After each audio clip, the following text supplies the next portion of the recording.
First off, I'd like to give all praises to Yahweh Ba'Shem Yahshai and double honors to the elders and apostles of Great Millstone who are teaching this truth in sincerity. And a shout out to the Akim that's out there also pushing this truth like myself and others.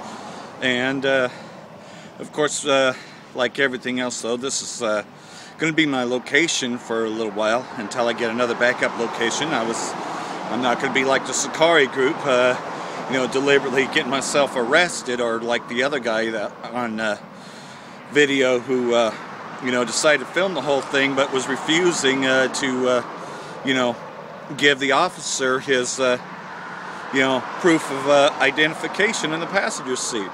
There's no need to do all that, but I was kindly asked to leave, because they were patrolling the building, because of course, like everything else, so when you're the only one holding down the fort, what are you going to do? Protest and all that? Nobody will give a shit that you go to jail anyway. So you just you know your role, and you just do what they ask. Of course, somebody's writing you a ticket or whatever, you just go ahead and get the ticket, because we know we're almost out of here anyway. So that's on a side note, so anyhow, yeah, today we're going to talk about pride, because Jacob has a lot of pride, but a lot of this pride he gets from Esau, because he's been around Esau for so long.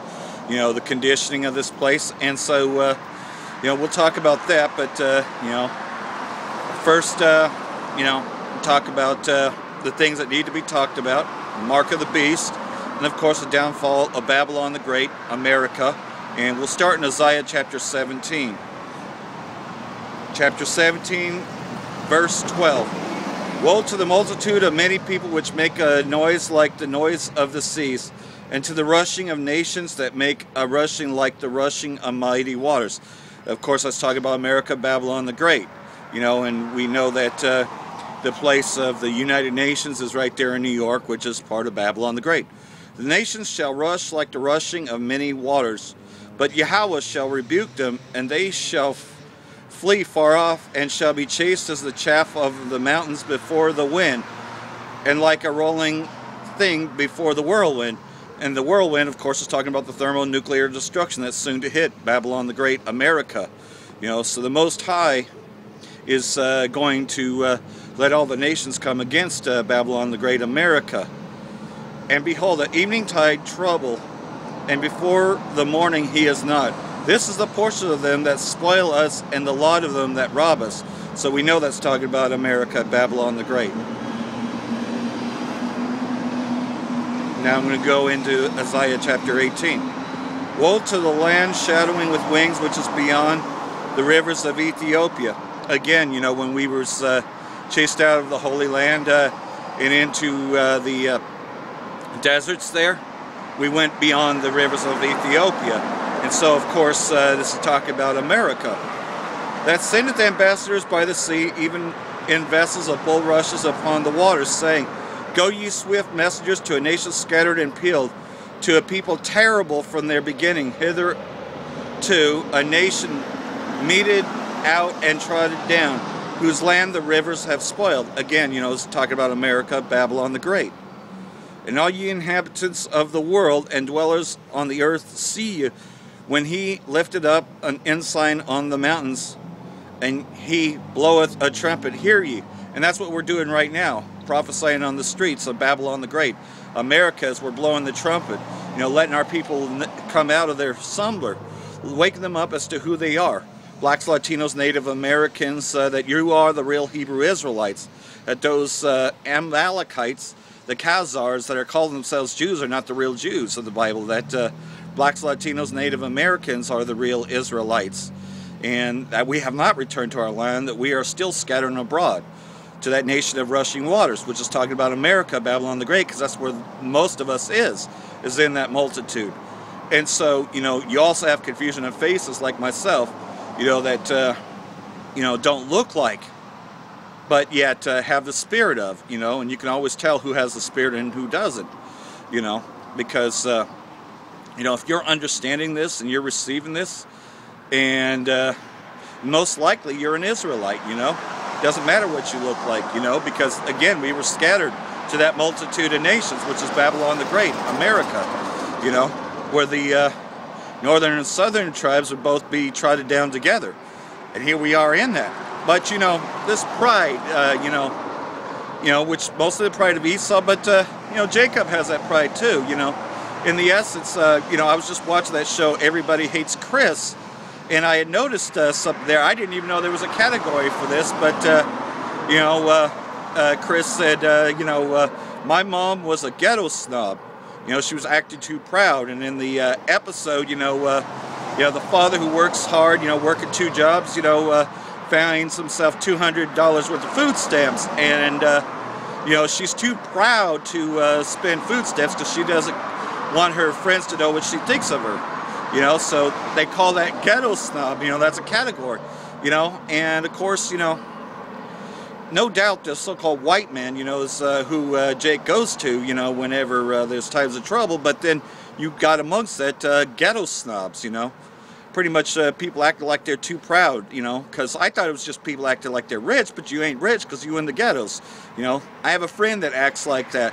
So she's a ghetto snob, you know, straight up, you know, because, you know, of course, I've been enslaved for so long that it's nothing to me, you know. So she has me go use her EBT card and get the cash back for her because she doesn't want to be seen using her EBT card, you know, because she's got that pride, because she's a ghetto snob, you know. And that's a problem with our people, you know, is that here we are at the very end of this, but and she knows who I am, and she knows that I'm in this truth and all that, but she still just... You know, she says that she, you know, is like 18% Native American, you know, aka tribe of Gad, but yet at the same time, man, she's like an Edomite, you know, and she probably is, because, you know, again, you know, it comes from the father's loins, not the female, so, you know, whether she could prove that or not, you know, she's pretty much a ghetto snob, you know, and she just, you know, doesn't want to offend me, quote unquote, so that she just lets me speak my mind, even though, man, she doesn't repent or jump on any of this, you know, doesn't receive this truth, you know, so that tells me she's an Edomite, you know, because she doesn't act like a bug out, because a bug out would be like all jacked up and be pissed off, you know, that they hid the Messiah and they put up their fake picture. Nah, man, she acts just like an Edomite, just like we exposed you know, G-Man, you know, that he's really an Edomite, not an Israelite at all, you know, because, of course, you know, he defends white Jesus and acts just like he's a Caucasian, you know, and, well, he's most likely a Caucasian anyways, you know, because it doesn't matter what you look like, because you've got Jacob-looking Edomites, and I'd say he's one of them, you know. So, you know, there are confusion of face Edomites, too. Edomites that look like Jakes that are out there, you know. But, you know, like everything else, though, you know, I was asked to, you know, not do the videos there if I was going to get loud. Well, you know how this thing goes, you know. You get passionate because you are supposed to be passionate for this. If you don't have any passion for this truth, then you ain't in this truth, you know. Quite simply put, Hamashiach doesn't even know you, you know. You've got to be passionate about these things, you know, because this is the year of death, diligence, and destruction. And we've seen a lot of destruction, especially in September.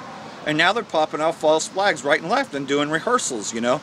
So when you hear about drills, you know that's dress rehearsal because they're going to pop off an event, you know. So we expect to see more false flag events, you know. But we're not consumed by it because we know that the news is fake and that they're pushing out their narrative because they want to hide the actual truth, you know.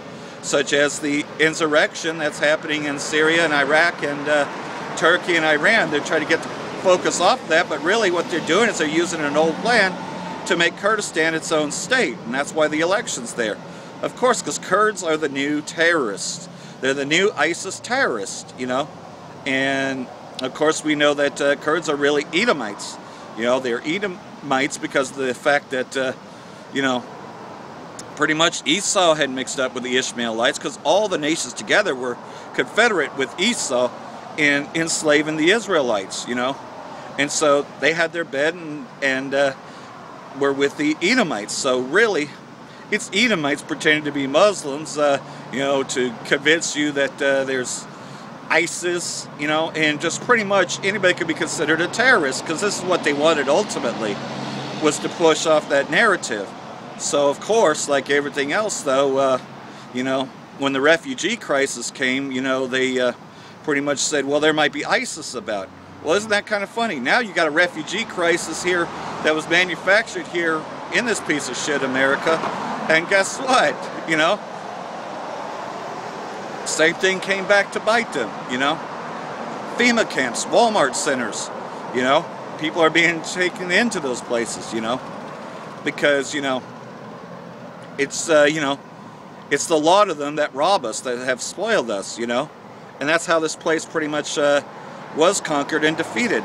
So, you know, like everything else though, you know, this will be my location until I find an alternative one. There's plenty of streets in Reading, I just can't do that at that building anymore, you know, but, you know, I'm going to continue pushing this word, you know, and again, you know, where's your passion? What are you passionate about? Are you passionate for this word?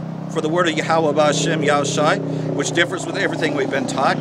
Because we've been taught everything all wrong. We have to unlearn what we have learned and relearn certain things, and to get some precepts behind it, which is why we come out and we undo Esau's lies, you know, such as he is for all nations. He's only for the nation of Yasharahla. And, you know, he came to save the sinners of the world. Well, the world is Yasharahla.